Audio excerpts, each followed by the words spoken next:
എല്ലാ കാലത്തും ഇന്ത്യ കൂടുതൽ ശ്രദ്ധ പതിപ്പിച്ചിട്ടുള്ളത് വടക്കേ ഇന്ത്യയിലെ സുരക്ഷയുമായി ബന്ധപ്പെട്ടാണ്. കാരണം പാകിസ്ഥാനുമായും അതോടൊപ്പം തന്നെ ചൈനയുമായി എല്ലാം അതിർത്തി പങ്കിടുന്ന പ്രദേശങ്ങൾ അവിടെയാണല്ലോ. അതുകൊണ്ടാണ് ഇന്ത്യ എന്ത് ആയുധം വാങ്ങിയാലും വിമാനം വാങ്ങിയാലും അവിടെയായിരിക്കും വിന്യസിക്കുക. ഇപ്പോൾ ഇന്ത്യയുടെ ശ്രദ്ധ ദക്ഷിണ ഇന്ത്യയിലേക്കും വന്നിട്ടുണ്ട്, ഇങ്ങ് കോഴിക്കോടും എത്തിയിട്ടുണ്ട്. അതിനുള്ള കാരണം എന്താണ്? അത് കോഴിക്കോട് ഇപ്പോൾ ഒരു പുതിയ റഡാർ സംവിധാനം വരികയാണ്. അതായത് ബേപ്പൂർ തുറമുഖത്തിന് സമീപത്താണ് അത് വരുന്നത്. വളരെ കൃത്യമായിട്ട് ചില കാര്യങ്ങൾ മനസ്സിലാക്കിയത് കൊണ്ടാണ്. നമുക്കറിയാം, കൊച്ചിയിൽ നേവൽ ബേസ് ഉണ്ട്, അതുപോലെ ഏഴിമല നാവൽ അക്കാഡമി ഉണ്ട്, അതുപോലെ നമുക്ക് മംഗലാപുരത്ത് പോർട്ടുണ്ട്, ബോംബെ തുറമുഖമുണ്ട്, അവിടെയും നേവൽ ബേസ് ഉണ്ട്. അപ്പോൾ ഇതെല്ലാം ഉണ്ടായിട്ടും എന്തുകൊണ്ട് കോഴിക്കോട് ഇങ്ങനെ ഒരു പുതിയ റഡാർ സംവിധാനം വന്നിരിക്കുന്നു? അതും നിസ്സാരമല്ല. ഈ വിമാനങ്ങളെ കണ്ടെത്താനും വിമാനങ്ങളുടെ വരവ് തിരിച്ചറിഞ്ഞ് അതിന് മുന്നറിയിപ്പ് നൽകാൻ വേണ്ടിയിട്ടുള്ളത് മാത്രമല്ല ഈ റഡാർ. ബാലിസ്റ്റിക് മിസൈലുകൾ, ക്രൂയിസ് മിസൈലുകൾ, ഡ്രോണുകൾ, പോർ വിമാനങ്ങൾ, ഇങ്ങനെയുള്ള എല്ലാറ്റിനെയും കണ്ടെത്താൻ 360 ഡിഗ്രിയിൽ കറങ്ങി പ്രവർത്തിക്കുന്ന റഡാറാണ് ഇപ്പോൾ ഈ കോഴിക്കോട് ബേപ്പൂർ തുറമുഖത്തിന് സമീപം വരാൻ പോകുന്നത്. അത് അവിടെ ഒരു 40 ഏക്കർ ഭൂമിയിലാണ് ഇതിൻ്റെ ഈ പ്രവർത്തനത്തിന് വേണ്ടിയിട്ട് ഏറ്റെടുത്ത് കൊടുക്കാൻ നിർദ്ദേശം വന്നിരിക്കുന്നത്. ഇത് പ്രതിരോധ വകുപ്പ് നേരിട്ടാണ് ചെയ്യുന്നത്. അതുകൊണ്ട് തന്നെ ഇതിന് മറ്റ് അനുമതികളൊന്നും ആവശ്യമില്ല. വളരെ കൃത്യമായിട്ട് വളരെ പെട്ടെന്ന് തന്നെ ഇത് ചെയ്യും. ഇതിൻ്റെ കാരണം എന്താണെന്ന് വെച്ചാൽ, അറബിക്കടലിലൂടെയുള്ള ഭീഷണി വളരെ വലുതാണ്. അത് ഈ നമ്മളെ അറബിക്കടൽ എന്ന് പറയുമ്പോൾ അത് ചെന്ന് നിൽക്കുന്നത് ഗൾഫ് രാജ്യങ്ങളുണ്ട്, ഇറാൻ പോലെയുള്ള രാജ്യങ്ങളുണ്ട്, അപ്പുറത്ത് ആഫ്രിക്കയുടെ ഒരു ഭാഗം വരുന്നു. ഇതെല്ലാമായിട്ട് ബന്ധപ്പെട്ട് കിടക്കുന്നത് കൊണ്ട് ഇവിടെ നിന്നെല്ലാം ഏതെങ്കിലും വിധത്തിൽ ഇന്ത്യക്ക് നേരെ, പ്രത്യേകിച്ച് നമ്മുടെ ഈ തെക്കൻ സംസ്ഥാനങ്ങൾക്ക് നേരെ ഒരാക്രമണം വരാനുള്ള സാധ്യത നമുക്ക് തള്ളിക്കളയാൻ പറ്റില്ല. പ്രത്യേകിച്ചും നമുക്കറിയാം, മുംബൈ അറ്റാക്ക് നടന്നത് 2008 മുംബൈ ആക്രമണം നടന്നത് നമുക്കറിയുന്ന കാര്യമാണ്. അതുപോലെ ഏതെങ്കിലും ചെറിയ ചെറിയ സംവിധാനങ്ങളിലൂടെ വന്ന്, ഇന്നിപ്പോൾ നമുക്കറിയാമല്ലോ ഡ്രോണിൻ്റെ കളിയാണ്. ഡ്രോൺ വെച്ചാണ് യുദ്ധങ്ങൾ പലതും. ഈ ഡ്രോണിൽ ചെറിയ ചെറിയ ചെറു റോക്കറ്റുകൾ ഘടിപ്പിച്ച് ഡ്രോൺ പറത്തിക്കൊണ്ടുവന്ന് അതയച്ച് നമ്മളെ ബുദ്ധിമുട്ടിക്കാം. അപ്പം നമ്മുടെ തന്ത്രപ്രധാന കേന്ദ്രങ്ങളിലേക്കൊക്കെ അത്തരത്തിൽ ഡ്രോൺ ആക്രമണങ്ങൾ നടക്കാം. ഇതൊക്കെ യുദ്ധം എന്താണെന്ന് അറിയാത്തൊരു സംസ്ഥാനമാണ് കേരളം. അതെ, യുദ്ധം എന്താണെന്ന് അറിയില്ല, യുദ്ധത്തിൻ്റെ കെടുതികൾ അറിയില്ല. നമ്മളാകെ അറിഞ്ഞത് 2ാം ലോക മഹായുദ്ധ കാലത്ത് വലിയ ഭക്ഷ്യക്ഷാമം അനുഭവപ്പെട്ടു. കാരണം ഇവിടെ ഉണ്ടായിരുന്ന ഭക്ഷണം, അതിൻ്റെ കരുതൽ ശേഖരമൊക്കെ ബ്രിട്ടൻ എടുത്തുകൊണ്ട് പോയി. അവരത് ലോകം മുഴുവനും അവരുടെ ഈ സാമ്രാജ്യത്വ അധീശത്വം നിലനിർത്താൻ വേണ്ടിയിട്ട് ലോകത്തിൽ പല രാജ്യങ്ങളോടും അവർ യുദ്ധം ചെയ്തപ്പോൾ അവർക്ക് ഇതെല്ലാം ഇവിടുന്ന് കടത്തേണ്ടി വന്നു. അപ്പോൾ ശരിക്കും പറഞ്ഞാൽ ലോകത്ത് ഭക്ഷ്യക്ഷാമം രൂക്ഷമായി. എന്ന് മാത്രമല്ല, ഈ ഇവിടെ എല്ലാ വിഭവങ്ങളും, നമ്മുടെ ഭക്ഷണം മാത്രമല്ല, ഭക്ഷ്യവസ്തുക്കൾ മാത്രമല്ല, മറ്റ് വിഭവങ്ങളും വലിയ തോതിൽ കൊള്ളയടിക്കാൻ തുടങ്ങി ഈ ബ്രിട്ടൻ. അതിൻ്റെ ഫലമായിട്ട് രാജ്യം വലിയ ദാരിദ്ര്യത്തിലേക്ക് പോയി. നമുക്കറിയാം, ലോകത്തിൻ്റെ GDPയുടെ 27% സംഭാവന ചെയ്തുകൊണ്ടിരുന്ന ഒരു രാഷ്ട്രമായിരുന്നു ഭാരതം. അത് ഞാൻ പറയുന്നതല്ല, ശശി തരൂരിനെ പോലെയുള്ളവർ കണക്കുകൾ ഉദ്ധരിച്ച് പറയുന്നതാണ്. അതാണ് ബ്രിട്ടൻ ഇവിടുന്ന് പോകുമ്പം കേവലം 3% താഴെ ആണ് നമ്മുടെ GDP ഉണ്ടായിരുന്നത്.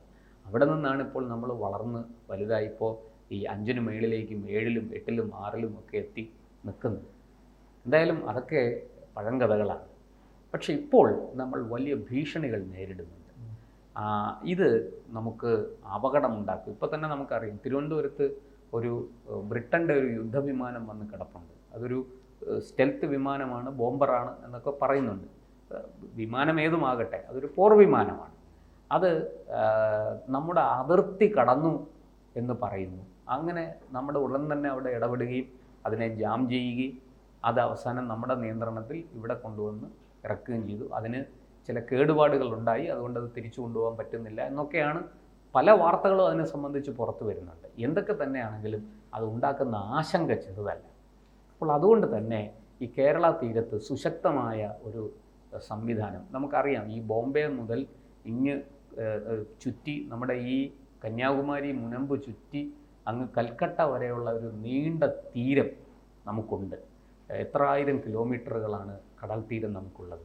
അപ്പോൾ കടലിലൂടെയുള്ള ആക്രമണം നമുക്ക് എപ്പോൾ വേണമെങ്കിലും നേരിടാം. അതുപോലെ തന്നെ ശ്രീലങ്കയിൽ ചൈന ഒരു തുറമുഖം പാട്ടത്തിനെടുത്തിട്ട് അവിടെ ഒരു എയർ ബേസ് വ്യോമതാവളം ഉണ്ടാക്കാൻ ശ്രമിച്ചുകൊണ്ടിരിക്കുകയാണ്. അതിൻ്റെ പണികൾ അതിവേഗത്തിൽ പുരോഗമിക്കുകയാണ്. ഇതെല്ലാം ഭാവിയിൽ നമുക്ക് വലിയ ദോഷങ്ങളുണ്ടാക്കും. ചൈനയൊന്നും ഒട്ടും തന്നെ വിശ്വസിക്കാൻ പറ്റില്ല. ഇന്ത്യ ചീനി ബായി ബായി എന്ന് പറഞ്ഞിരിക്കുകയും അടിയിൽ കൂടെ നമുക്ക് ടാപ്പ് വെക്കുകയും ചെയ്ത ഒരു രാഷ്ട്രമാണ് ചൈന. ഈ ഏറ്റവും ഒടുവിൽ ഇപ്പോൾ മറ്റേ ഷാങ്ഹായ് കോപ്പറേഷൻ ഓർഗനൈസേഷൻ എന്ന് പറയുന്ന ആ പാകിസ്ഥാന്റെ കരുത്ത് തന്നെ നാം കണ്ടത് ചൈനയുമായി ബന്ധപ്പെട്ടാണ്. ചൈനയാണ് ആയുധങ്ങൾ നൽകുന്നതും ഈ പൊട്ടാത്ത മിസൈലുകളും ഡ്രോണുകളും അവരെ നൽകി സഹായിക്കുന്നത്. ഒരു പരിധി നോക്കിയാൽ ആ സഹായം നല്ലതാണ്. പൊട്ടാത്തത് പാകിസ്ഥാൻ നൽകുക. അതുകൊണ്ടാണ് പാകിസ്ഥാൻ ഇപ്പോൾ ചൈനയെ വിട്ടിട്ട് അമേരിക്കയുടെ പുറകെ പോകുന്നത്. ഈ ചൈന ആ ഉച്ചകോടിയിൽ പോലും ചൈന നമുക്കിട്ട് പാരവെക്കാനാണ് ശ്രമിച്ചത്.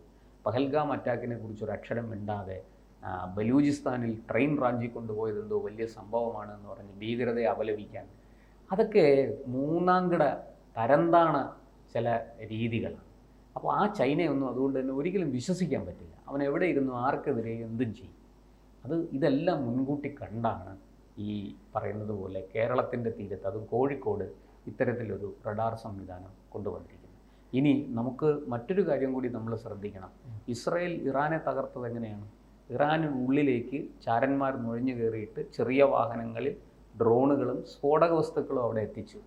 ഇത്തരത്തിൽ ഏതെങ്കിലും ഒരു ശത്രു രാജ്യം നമ്മുടെ രാജ്യത്തിനുള്ളിൽ, ഇവർക്കെല്ലാം സ്ലീപ്പർ സെല്ലുകളുണ്ട്. ഈ സ്ലീപ്പർ സെല്ലുകളുടെ അടുക്കലേക്ക് അതിരഹസ്യമായിട്ട് കടൽ തീരം വഴി ഡ്രോണുകളും സ്ഫോടക വസ്തുക്കളും എത്തിച്ചാൽ നമ്മൾ എന്ത് ചെയ്യും? നമുക്ക് അറിയേണ്ട ഇതൊക്കെ. അപ്പോൾ ഇത്തരത്തിലുള്ള വലിയ വലിയ ഭീഷണികൾ നമുക്ക് ഒളിഞ്ഞിരിപ്പുണ്ട്.